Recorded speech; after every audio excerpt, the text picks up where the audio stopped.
Hello and welcome. I'm Patrick Curtis, your host and chief monkey, and this is the Wall Street Oasis podcast. Join me as I talk to some of the community's most successful and inspirational members to gain valuable insight into different career paths and life in general. Let's get to it.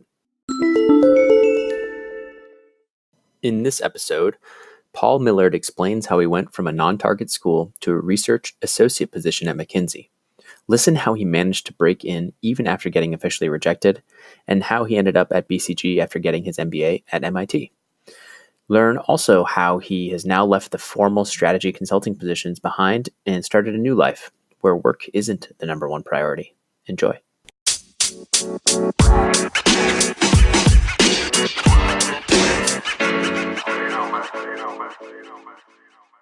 Paul Millard, thank you so much for joining the Wall Street Oasis podcast.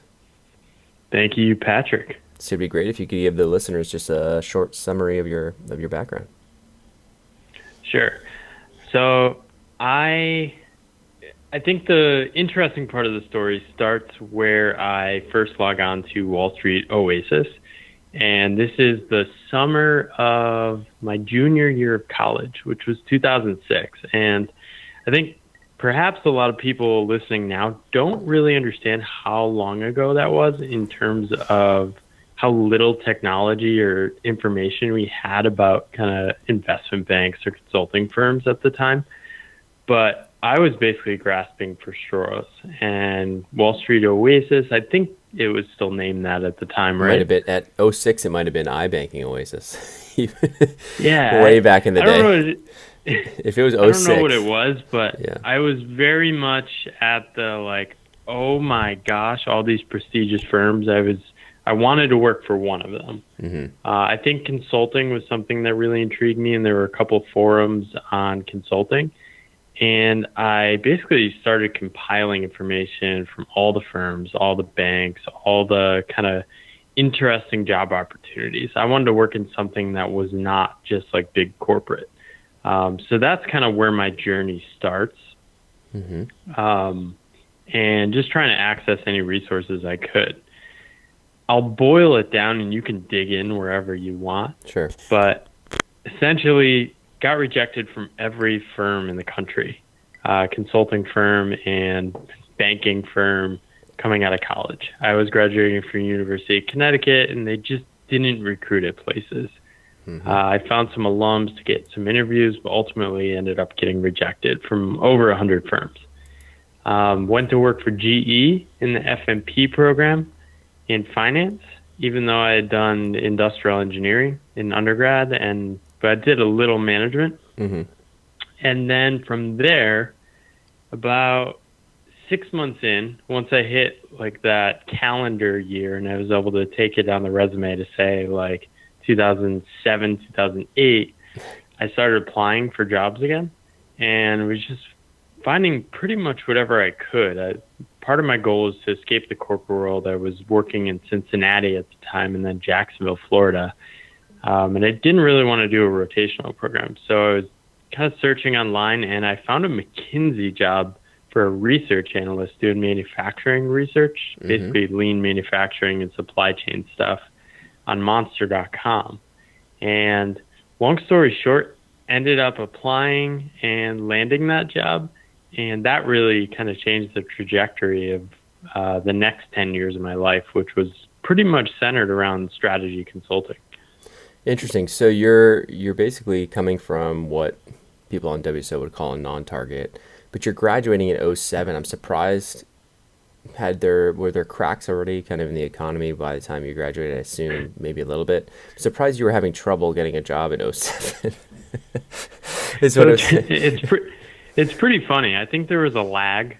Right. There were two things. One, I was at GE, and I think in the second, right after I joined GE, they had missed some notable target, which if you look back, it's very clear what was starting to happen. Mm-hmm. But they had missed some target, and they hadn't missed a target in a crazy amount of quarters. But this was during an internship, you mean, your junior summer, or No, this was during my full-time job. So this was. So I'm saying going back 2007. Yeah, what about? Winter 2008. Yeah, what about undergrad though? Like, so before you even started full time, were you basically doing internships between your junior and or junior and senior year, and specifically, you said you applied to all these prestigious firms and couldn't get into anywhere, and then you ended up taking a job at GE. Tell me about that application process. Like, why do you think? What do you think was, looking back now that you have all the knowledge you have? Was there a specific reason you think it didn't work out? Yeah, very clear. Mm-hmm. So I had done 2 internships at Pratt and Whitney, United Technologies in Connecticut, and then I did one at GE, and that was how I was able to land the job at GE. Right. But applying to consulting, once I was on the other side, I felt like a fool looking back, because you realize, I think my first week of training at McKinsey, I met this guy that became a good friend, and he went to Stanford, and he tells me, well, freshman year, I thought I wanted to break into consulting. Mm-hmm. So I started doing like 25 to 50 practice case interviews a year. And he said he like lined up all these things. I was like, oh, wow, I really had no shot junior year when I was just kind of tossing apps in from the ether. Nobody I knew anything about case interviews. So right. I was doing them in the mirror with myself. Not super useful for feedback. Mm-hmm. And then just getting into McKinsey with the research position I found was not as demanding for the case interviews, and also just kind of lucked out with a perfect string of like did well on 4 or 5 straight case interviews and kind of lucked out. When you ended up finally getting into McKinsey. Yeah. So tell me a little bit about that specific role. How should people think about that division within McKinsey? And is it a large division? Is it an opportunity where people could get into, a very, obviously one of the strongest brands in the world? Is it an opportunity for other people there? Or are there other similar divisions like that? Yeah. So I think in the last 10 years, these firms have dramatically scaled, right? Mm-hmm. I think since I've been there, since I was at McKinsey in 2008 and also at BCG, which I worked at later, they've been growing at 10% plus per year. Mm. It's kind of crazy given what other companies are doing during this time. Right. But they've grown exponentially, and there's enormous numbers of opportunities, especially in the departments I was in, which was the knowledge network. Okay. And I still think these are incredible opportunities and a lot easier than when I was trying to break in because it's just a lot bigger. But I still got all the same training. I was dedicated to the operations practice. I was working with the consultants. You still had to pass. My hours were actually better. And you still had to pass the case interviews. It wasn't as if it was for some division that was, didn't require that, correct?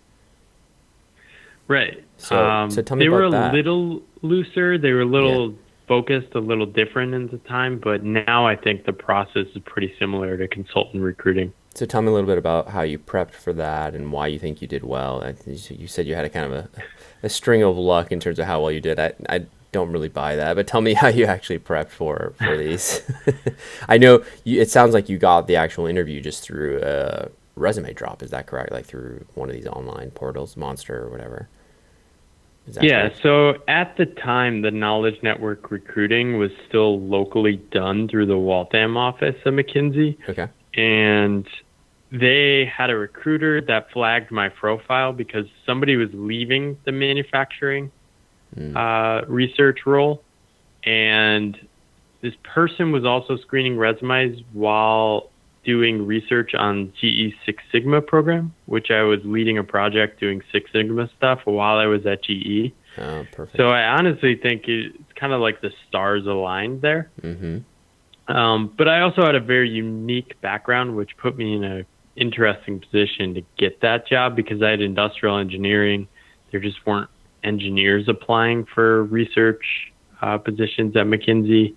And I had manufacturing experience in undergrad and was now working in finance. So I had this weird mix of skills that really put me in a good position for that, more so than me being like incredible in the case interviews. And so do you feel like... So I think I had a lot to offer. I had more experience than the other people they were hiring, which were right out of college. And I think it was just a good time because they weren't doing these large-scale recruiting efforts. That's fair. And did you feel like you had targeted McKinsey specifically, or were you just blanket applying to like everywhere on Monster, seeing what you could come up with? Well, that's the funny thing. I talk to students now, and they'll tell me, "Well, I'll only work at BCG, McKinsey, or Bain." And for me, like I would have worked at like Johnson and Douglas Consulting Inc. But I was getting rejected from them too. So I think it was just the perfect alignment of like the job timing and my background. Sure. Okay. But I would have worked at any firm because I was getting rejected from all the firms again. Yeah, and at that point, it was just it was very clear that we were in a recession. Correct? At that stage. It was still a little early. It was still OC. So okay. I changed jobs to McKinsey in June of 2008. And I basically saw the economy melt down I remember like the day-to-day cafeteria and just like walking in and seeing the newspaper headlines every morning. Right. From McKinsey. And then we froze hiring and then they actually ended up laying off some people. I didn't get cut, but probably wasn't making enough. But yeah. What were you making? Like, I'm guessing different. Yeah, so I went from GE where I was making 56 at the I think they had bumped salaries up, and I think I went to 50 grand at McKinsey for the research position. And they were very concerned I wasn't going to take the job with a pay cut, but I probably would have taken the job at 20 grand a year too. And explain why. Explain why to the audience. Why were you willing to take such a big pay cut? I mean, I think looking back, it's validated too. It's a learning organization. There aren't many learning organizations where the incentives are aligned around internal business model, the way you operate and the way you do work, the speed of the work and the quality of coaching. And on top of that, just incredible actual like week-long trainings facilitated by internal experts and people that really care about the development of others. They're pretty magical places. I think they might even still be a little underrated for their learning powers. Mm-hmm. I think if you had my experience, it's almost like a dream job. Mm-hmm. Like I was still working much less than frontline traveling consultants because I was just going to an office every day and working a pretty fixed shift. So it was a pretty amazing time. Tell me what the I don't know if you could replicate that now. Tell me what the day-to-day was like for this type of role. So it's like a research role, right? You're basically trying to... Yeah, so what does that mean? If you haven't worked at a consulting firm, it probably doesn't make much sense, but essentially you're dedicated to a topic. You're either a functional topic focus, so you could be something like operations or marketing or a pricing knowledge expert where you focus on pricing for certain industries and kind of tools and methodologies, or you can be industry focused. So you could be like a healthcare expert for the US. Got it. And essentially what you're doing is interfacing with the frontline client teams who are staffed on site, and they'll submit research requests to like the manufacturing person. So I was getting requests from all around the world and saying like, what's the latest thinking on topic X?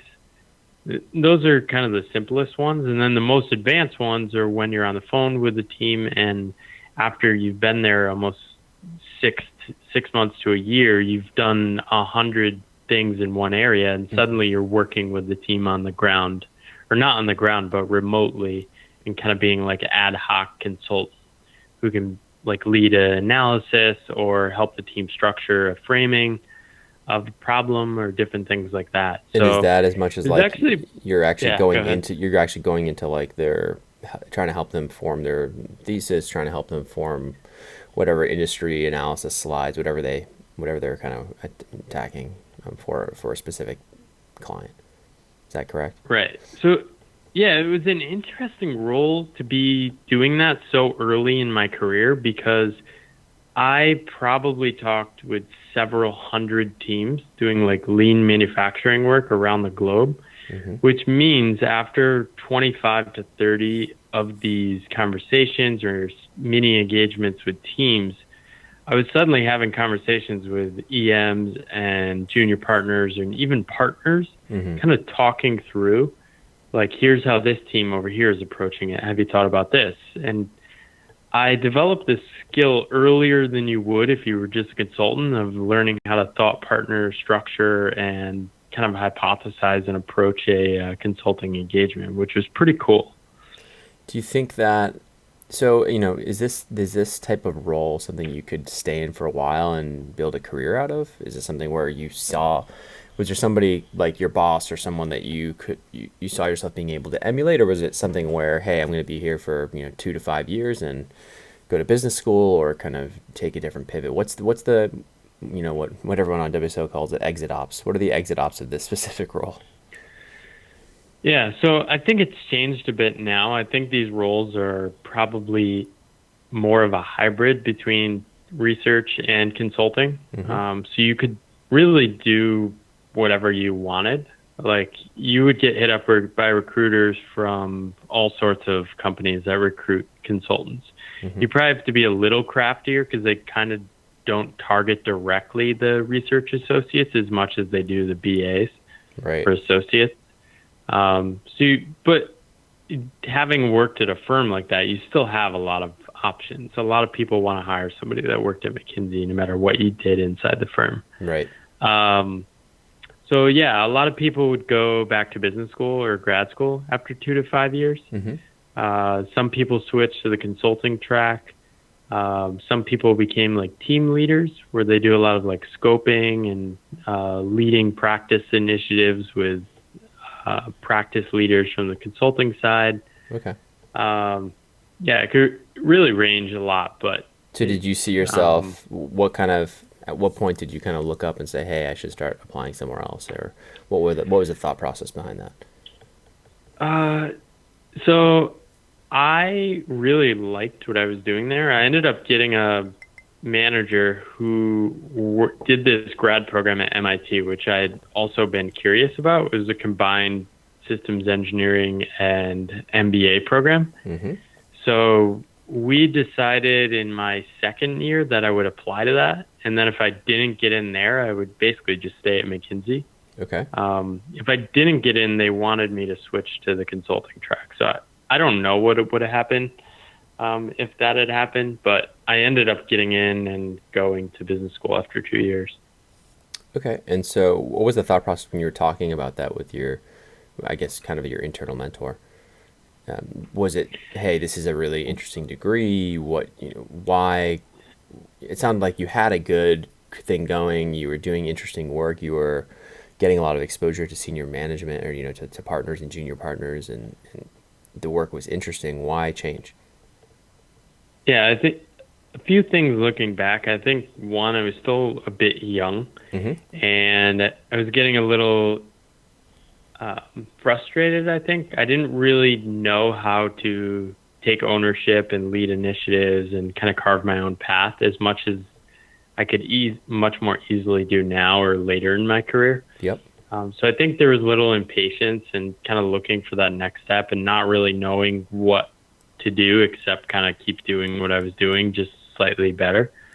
So I've always been somebody that kind of just likes going on new learning adventures. This has ended up in me being self-employed, which is probably where I was inevitably going to be, but it wasn't as clear to me then. And you're forced to learn everything. And I was also forced to learn everything. Trying to prove myself, I think. Yeah, you're forced to learn everything if you work for yourself, right? It's such a degree of learning that I totally didn't expect. So many people will say to me, like, you can do what you did because you worked 10 years in consulting. And I think maybe a year or two of the consulting helped, but I've really had to learn so much from scratch. I mean, I'm sure building your own thing for a while now. Yeah, it's you got to become dangerous enough in a lot of different things to be able to survive. No, it's interesting. So you're at McKinsey. You get into this MBA program. You're at MIT. It's a combined engineering systems and strategy and ops MBA. And what do they call that degree in the systems degree? Master's Yeah, in that's systems called the engineering. Leaders for Global Operations program Okay, at cool. MIT. Cool. Okay, so you do that dual degree program in 2 years, and tell me, were you recruiting right out of school? What was the thought process of, okay, now I'm going to go, you were thinking, hey, I'm going to go become a frontline consultant? Was that the thought? Uh, Initially going in, like, so I'm going to go not um, be the research associate, I'm going I, to be the actual business development associate or business associate? yeah, I think early in my career, Mm-hmm.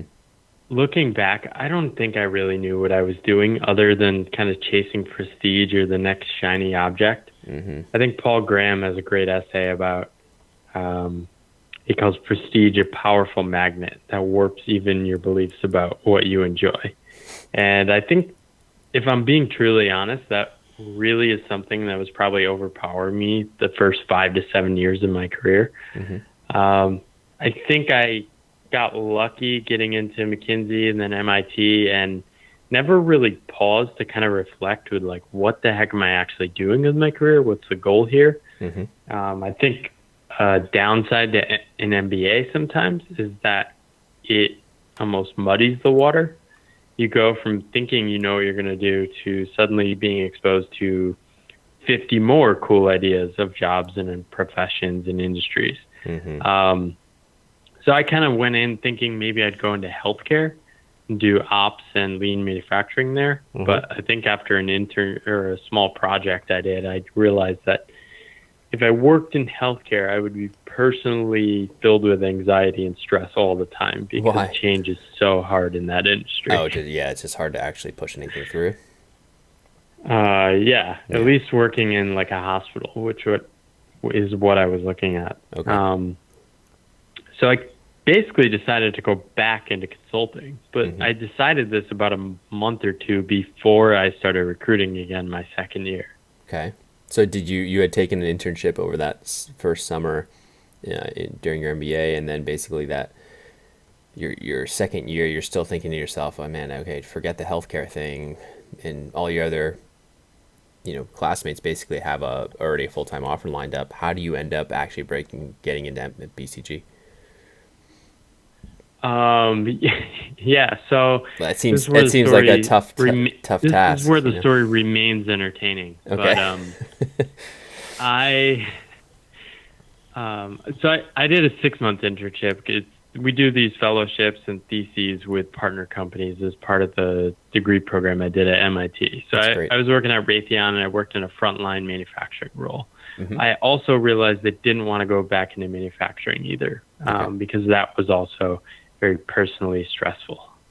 But I decided I would just apply to all the consulting firms again. Now, I went to business school without sponsorship from McKinsey, and I also didn't really talk to anyone from McKinsey while I was at business school. So I applied to McKinsey again in this like weird position as somebody that didn't get sponsorship but decided last minute to go back into it. I think I was a little scared to reach out and talk to people and tell people I was applying. This shows you how kind of young I was, but I applied to McKinsey, Bain, BCG, and basically McKinsey decided I didn't really have a story for why I want to come back. So I got rejected from McKinsey again. Mm-hmm. So I got rejected from McKinsey before and after I worked there. I got rejected from BCG and Bain because they were like, I'm sure they were thinking, why is this person applying here if he worked at McKinsey before? Why wouldn't he just go back there? Yeah. So I didn't have a good story, and I ended up applying to this small firm, which I actually was way more excited about anyway, called A Connect. Mm-hmm. And they were staffing independent consultants on client projects. They're kind of equivalents or business talent group. Eden McCallum. There's a bunch of firms like it. Basically, Hourly, Nerd, or Catalent does the same thing now. Okay. And that was a hybrid role of doing a little talent recruiting of the independent professionals and also working on consulting projects. So I went and worked there for a year and a half before I ended up going to BCG.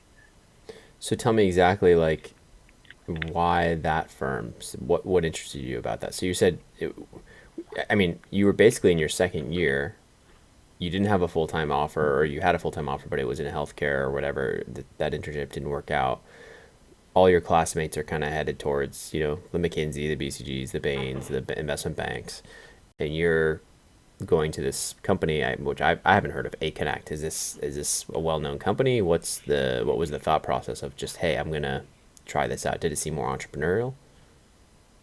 So it was founded, it was a mix of all those things. So it was founded by ex-McKinsey directors from Switzerland. Okay. And they had a U.S. branch. Mm-hmm. So I think it was a good match because it was combining a few different threads. One was I had the McKinsey experience.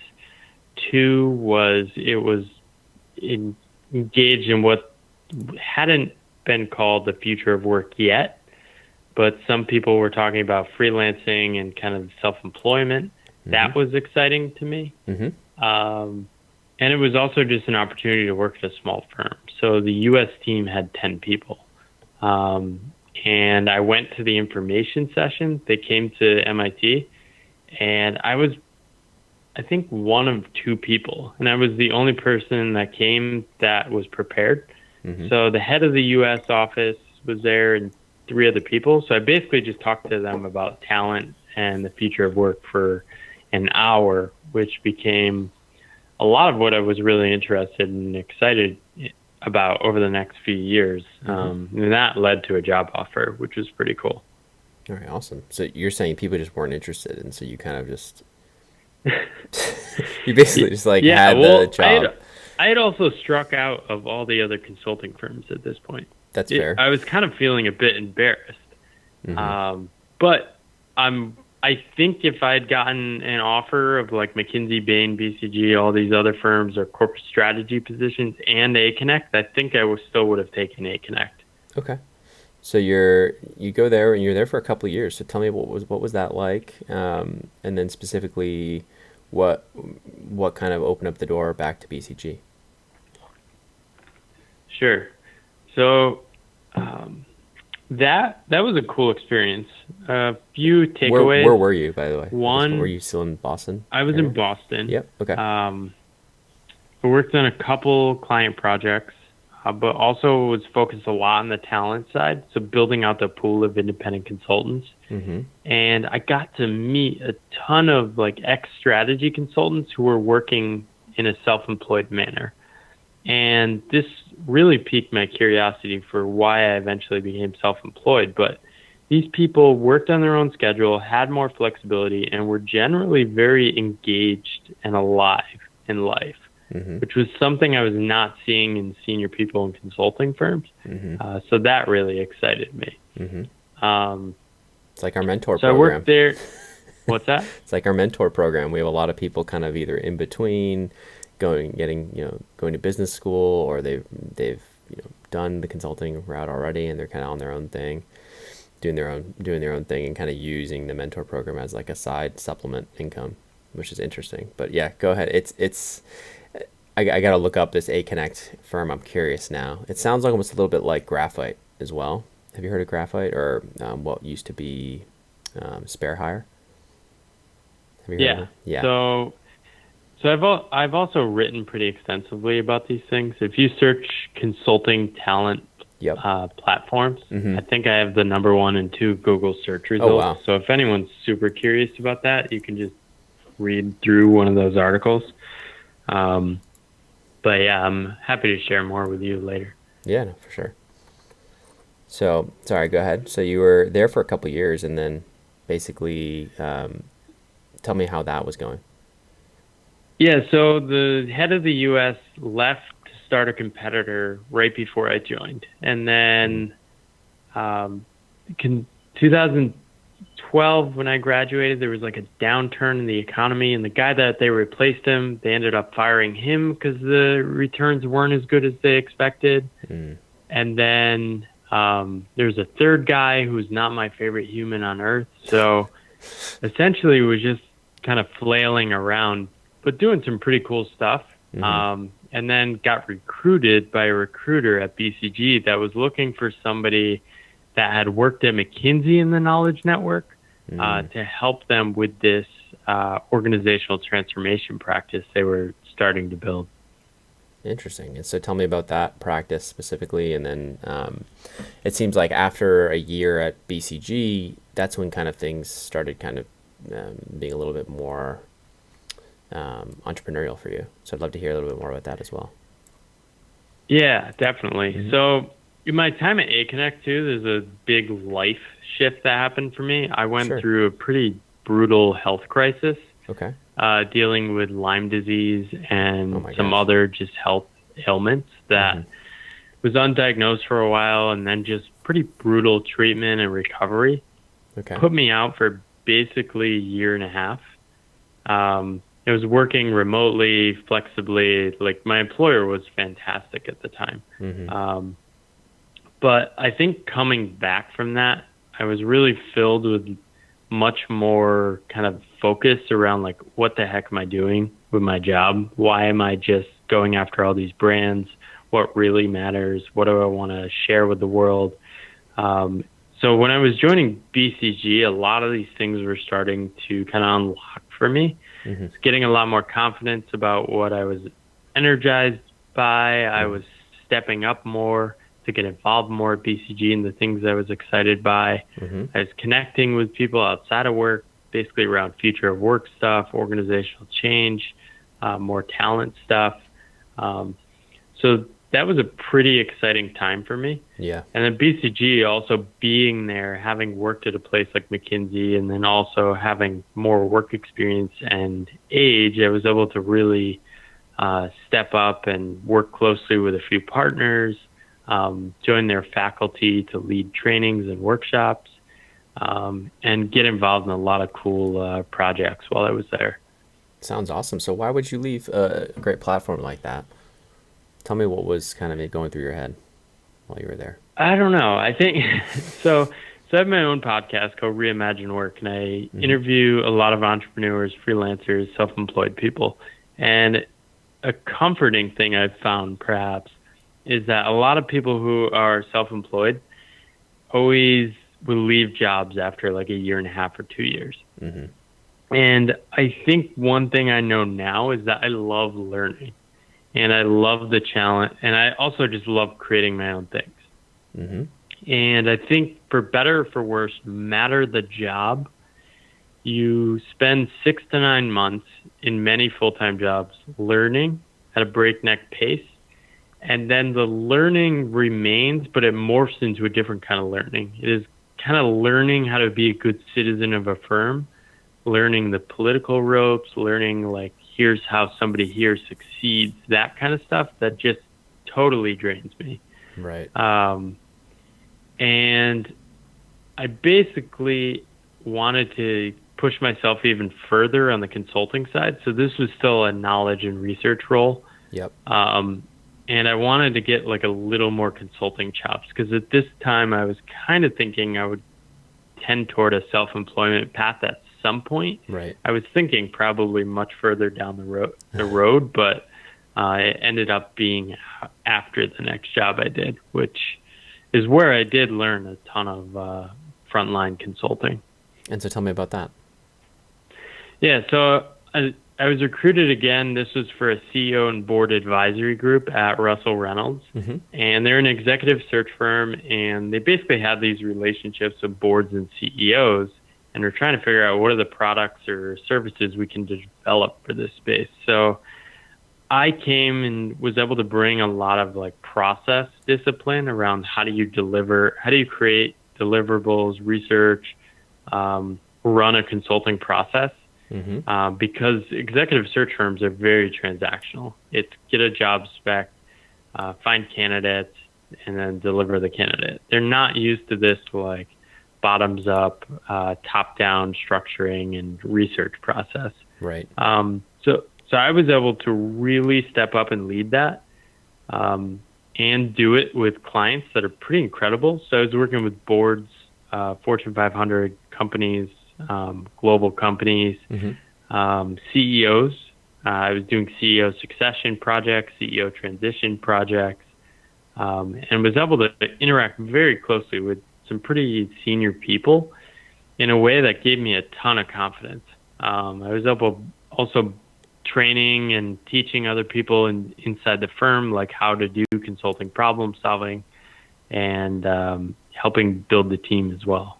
Did you feel like, again, here, it's not, you were there for a few years still, so it sounds like you're at each jump you're making, you're there from like 1 to 2 years, right? And so, like you said, you're learning a ton in the first 6 to 9 months. Was it the same here, where like, okay, maybe it was closer to a year where you're doing all this new kind of interesting work?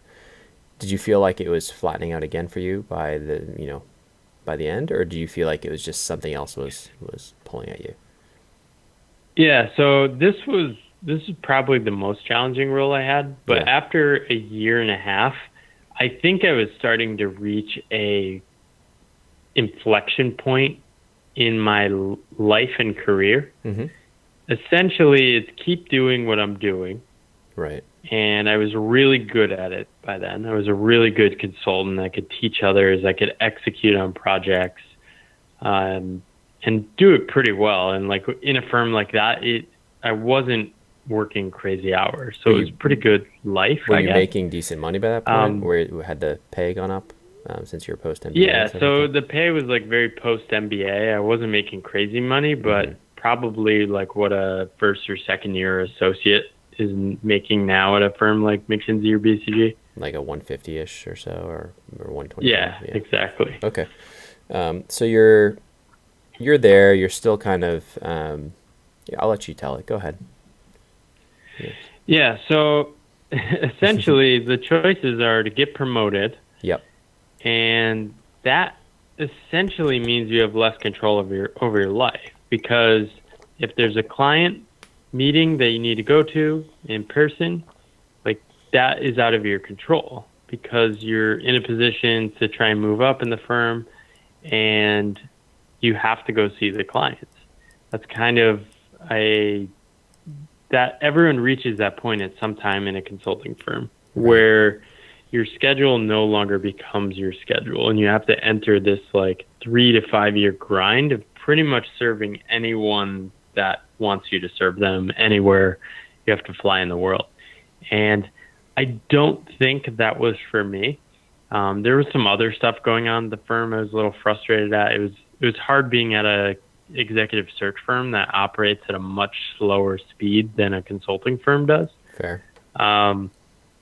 At that point, I had an offer for another firm called LRN, which was doing consulting around like how do you create a future of work organization, and they basically lowballed me about 50 grand under what I was making. Yep. And I had a great conversation with a guy there who has now become a mentor and a friend, but kind of brainstorming during that conversation and was saying to myself, well, if I'm going to take a pay cut, why not just try to work on my own as a freelancer and work way less instead of taking a pay cut and working the same amount of weeks? So that was kind of the first... the light bulb moment. Yeah, this is kind of it started to appear in my brain as like an idea, and then there was a couple situations which led to a good breaking point for me deciding to walk away. And it was basically reflecting on some principles I wrote down in business school around like who I wanted to be and like what work should be as part of my life. Yep. And I found myself becoming a little rough around the edges.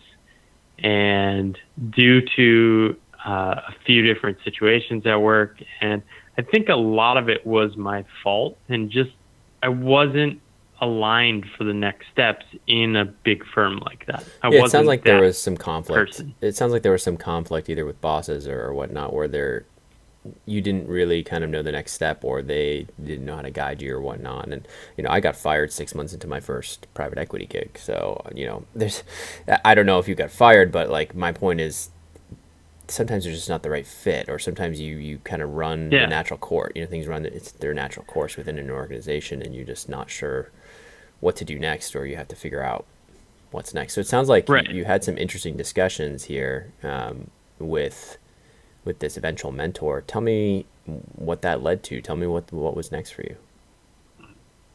Yeah, so I think, as you alluded to, I was having some conflicts with a higher up person. Mm-hmm. I think as I've had time to reflect, it was really that I was ready to take this leap. Like, I was so ready to take this leap, but I was a little blind to it. Mm-hmm. And I think if you asked me 2 years ago, I would have said, like, I left because of, I just didn't agree. I didn't get along well with my boss. Mm-hmm. I think it's pretty obvious now that I was just ready to shift in a new direction and kind of discover a new relationship with what work meant in my life. So yeah, had this conversation, and basically it was like, all right, I'm going to get my bonus and then just leave. I ended up giving back $24,000 in signing bonus because I didn't finish out the third year. Okay. But at this point I had built up some savings, and was basically at the point, like, screw it. Like, if I'm going to go, I need to go now. I'm not going to flail around for another, like, 8 months just to get money. Like, that is not the principles I wrote down that matter to me. Right. So tell me, what was the next step in? Was this the stage where you're like, hey, I'm just forget the paycheck, I'm going out on my own? Yeah. So I told them, and I think my boss kind of knew it was coming. Mm-hmm. But I still was had a pretty crucial role in a number of projects I was leading that were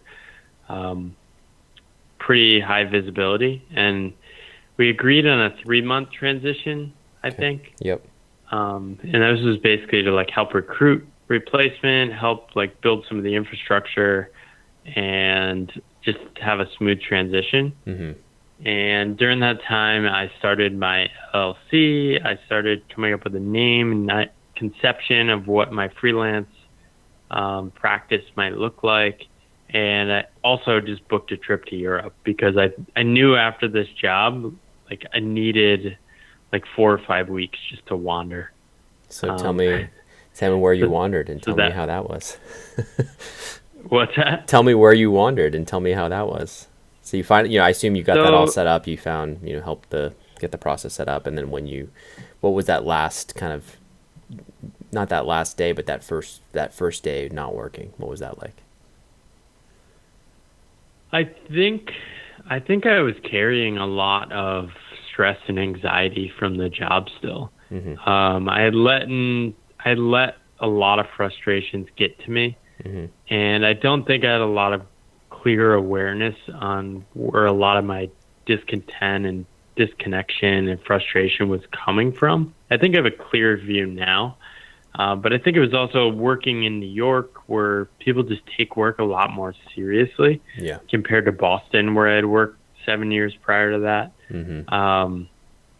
My friends increasingly working more and more, moving away, and like I would get out of work and didn't have like a social network to hang out with. People would work long hours. Kind of just feeling a little stressed with my life, but I honestly don't remember that first day. Mm-hmm. I think I just kind of wandered around New York. Okay. With the plan to stay in New York, was the plan to go back home? What's that? Was the plan to go back home to Boston? What was the immediate plan? Kind of, okay, you got to pay rent and everything. I was planning on staying in New York at that point. Mm-hmm. I hadn't really thought too deeply about this. I basically wandered for 5 or 6 days, started reaching out to people, like put the notice up on LinkedIn that I was freelancing. And then just went to Europe and kind of wandered for 4 or 5 weeks. Went to Spain, Portugal. Where else did I go? Italy, France, and did that. Mm-hmm. It was a good time for me. I wrote a lot. I kind of journaled and was reflecting on like, where do I want to go? What kind of happened? What did I go through? And just disconnecting. I think it took a good 4 or 5 weeks just to like let myself relax and let go of some of the emotions that I had been carrying with me. So tell me a little bit about when you kind of knew what the next step was going to be, or you had started already kind of creating the LLC. Tell me a little bit about that business and how is it, in what form is it today? How's it going? How did you even land your first client? How did you go about even thinking about building the business development function of this, or building it up and landing actual clients? Yeah, so I had a lot of connections just from working from the previous 10 years, and I just started reaching out to friends. The first gig I landed was pretty funny. I went to the MIT Business School 5-year reunion before I went on my Europe trip, like a few days before, and one of my professors said, "Hey, we need some freelance help." And I said, "Well, I'm going to Europe for 4 weeks." She said, "That's fine. Just email me at the end, and we'll try to figure something out." And I was kind of nervous about that. I didn't know if it would come through. And when I came back from Europe, ended up reaching out to her and landing a project through that. Basically, at the same time, was just reaching out to a bunch of people just to have conversations. Hey, I'm freelancing. Here's what I'm excited and passionate about. I reached out to some small consulting firms in New York. And a lot of them are always looking for additional support. If they ever win a big project, they often can't scale up as well. Right. Met with other freelancers, just learning from them. I signed up for the talent platforms. And then landed the gig with my MIT professor, helping her build out a nonprofit she was working on. So that was my first stable gig for about 3 months.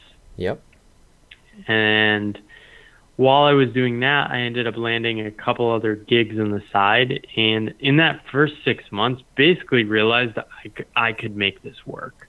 And I think the first 6 months to a year of freelancing are really just proving to yourself, can I do this? What does it feel like? What are some of the shifts I'm going through? What is work's role in my life? Can I motivate myself to get up and do work every day? And could you? Or what was the struggle? Yeah. Was it hard? Or was it exciting?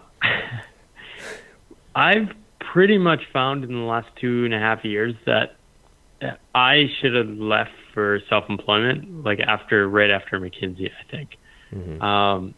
I think what I've discovered is a new relationship with work. I've been able to prioritize life first and then try to see what work I want to do to design around that. I'm a lot more comfortable not optimizing and escalating earnings every year. I don't need a lot for a good life, so I'm a lot more comfortable. I make less than I did previously for the last 3 years too.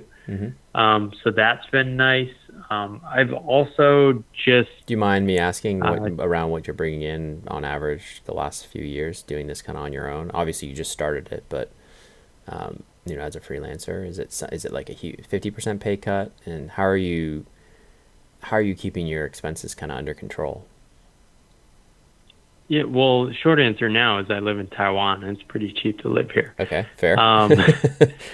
So when I was in New York when I started freelancing. I did the project for the MIT professor, and I don't know why this didn't occur to me, but basically if you have location independence,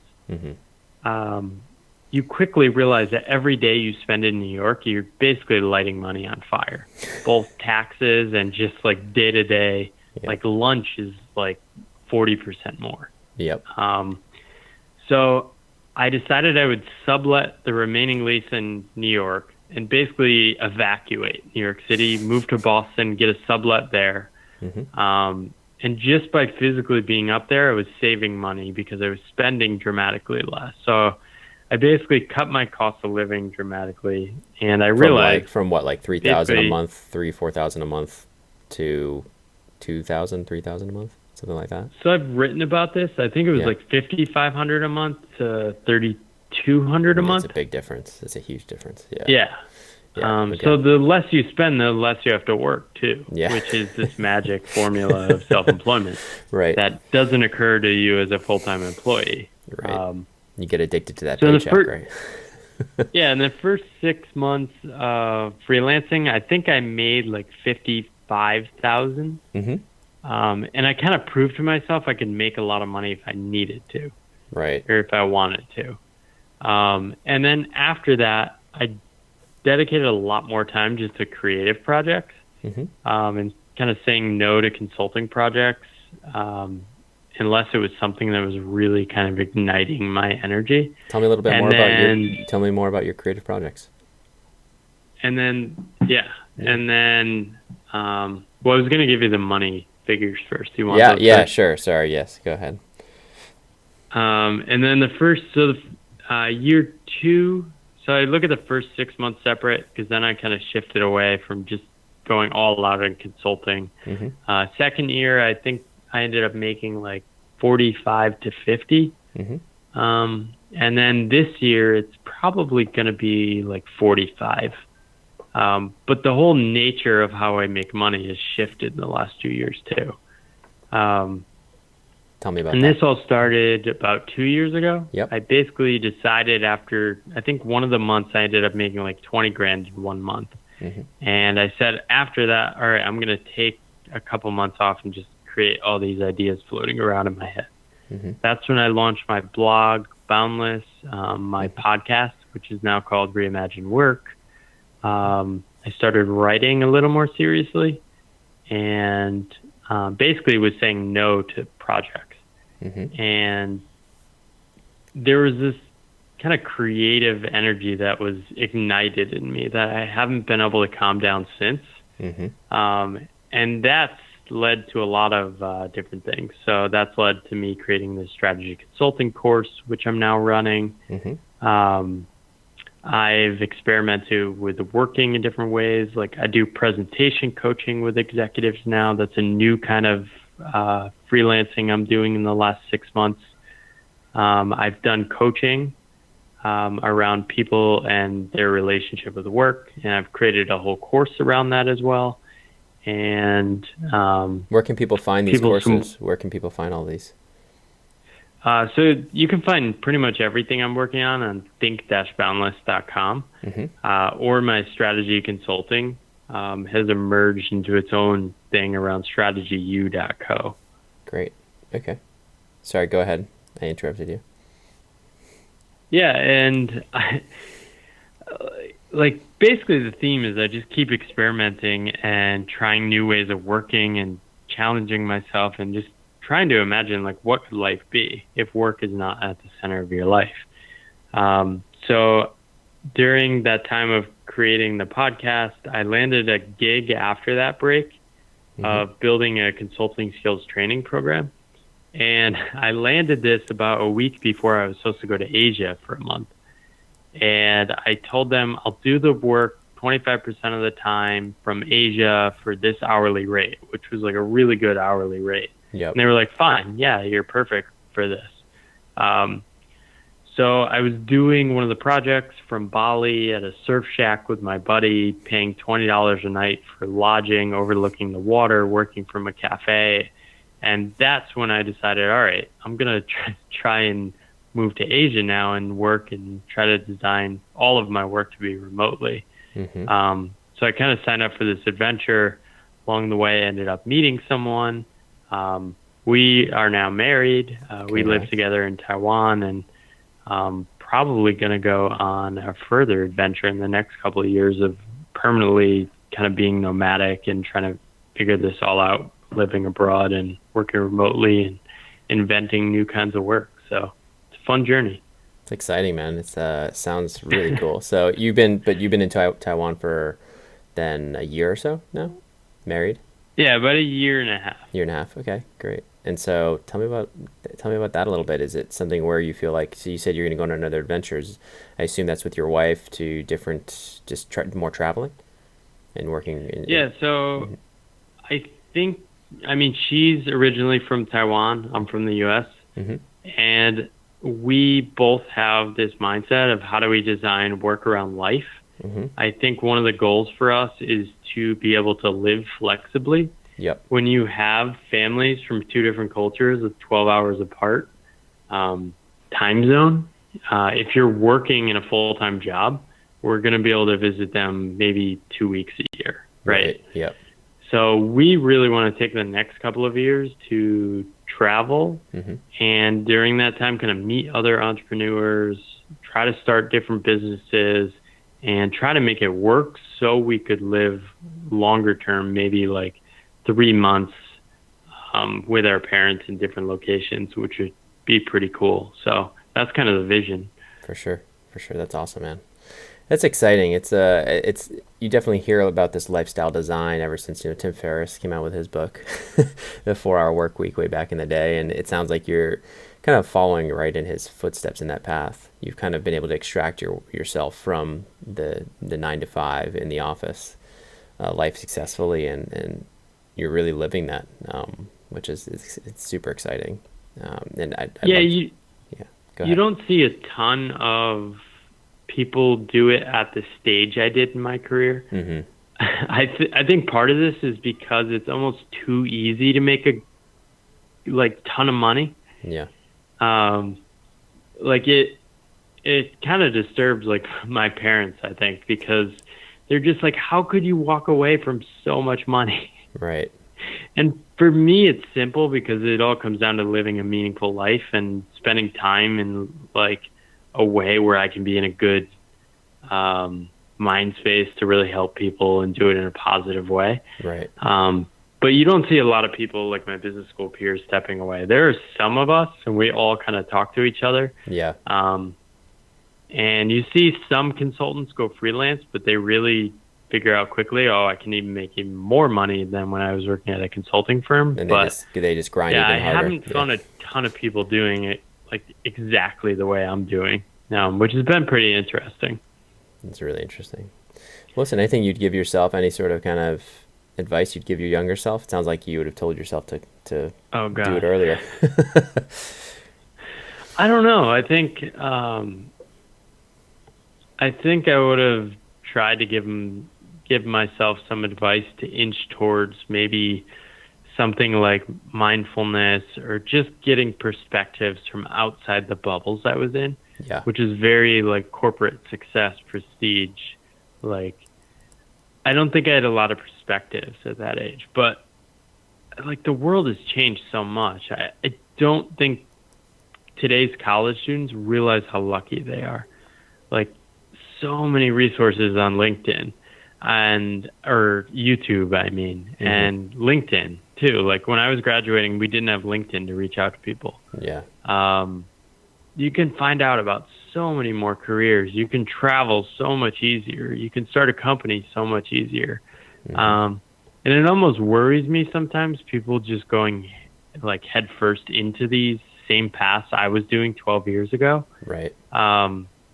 It's almost I wish they would consider other perspectives, but I think these jobs also can be a great place to start your career as well. Yeah, there's definitely pros and cons. I mean, I look back at my banking days and I think to myself, would I do it again? Well, if I'd known what I was getting into, probably not, but was it good for me? Yes.